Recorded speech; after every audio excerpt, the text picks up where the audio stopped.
Good morning all of you. R S degree college Maniyamau classes dear at second semester. आज का topic है संशोधित राष्ट्रीय शिक्षा नीति। ठीक है, तो सबसे पहले समझ लेते हैं संशोधित राष्ट्रीय शिक्षा नीति। Received national education policy 1992 1992। ठीक है, तो संशोधित राष्ट्रीय शिक्षा नीति का मतलब इसका क्यों बनाया गया है, इसका क्या कारण है। तो जितनी भी शिक्षा नीति थी, जैसे कि आपकी आचार्य राममूर्ति शिक्षा मिशन, राष्ट्रीय शिक्षा आयोग, माध्यमिक शिक्षा आयोग, कोठारी कमीशन आयोग, जितने भी शिक्षा आयोग थे, ठीक है, इसको संशोधित रूप में, है ना, इसको संशोधित रूप में प्रतिपादित किया गया था, जिसका गठन किया गया था, जिसे हम राष्ट्रीय संशोधित शिक्षा नीति के नाम से इसे हम जानते हैं, जिसका गठन हुआ था 1992 में। ध्यान रखना बच्चों, 1992 में हुआ था। तो आचार्य राममूर्ति शिक्षा समिति के प्रतिवेदन पर विचार भी नहीं शुरू हुआ था कि केंद्र की नई सरकार ने शिक्षा नीति की समीक्षा हेतु 1992 में क्या जनार्दन रेड्डी समिति 1992 का गठन कर दिया था। इन दोनों समितियों की रिपोर्टों के आधार पर सरकार ने 1992 में ही राष्ट्रीय शिक्षा नीति 1986 में कुछ संशोधित किए। ठीक है, राष्ट्रीय शिक्षा नीति 1986 में क्या किए, कुछ संशोधन किए और इसे संशोधित राष्ट्रीय शिक्षा नीति के नाम से मतलब ये सुविख्यात हो गई। ये राष्ट्रीय संशोधित राष्ट्रीय शिक्षा नीति के नाम से जाना लगा और 1986 के नाम से प्रकाशित हुआ। 1986 के नाम से ये क्या हुई, प्रकाशित हुई।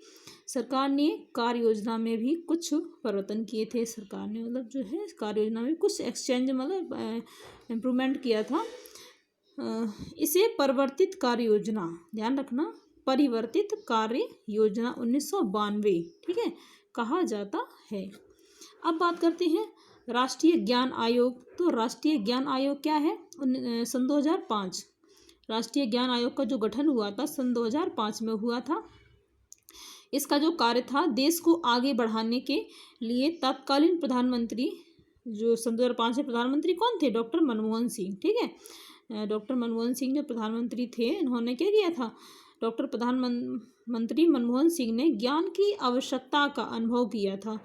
देशवासियों को यह ज्ञान किस रूप में कराया जाए, भारतीय शिक्षा समाज को किस प्रकार ज्ञानवान बनाया जाए, इस समस्या के समाधान के लिए श्री सैम पेत्रोदा, ठीक है, श्री सैम पेत्रोदा की अध्यक्षता में, कौन, श्री सैम पेत्रोदा की अध्यक्षता में 13 जून सन 2005 में राष्ट्रीय ज्ञान आयोग, ध्यान रखना, राष्ट्रीय ज्ञान आयोग का गठन किया गया है।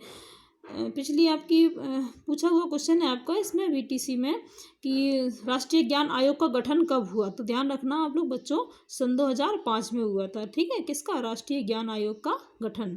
ठीक है, इसमें 9 सदस्य थे। इसमें कितने थे, 9 सदस्यों की नियुक्ति हुई थी।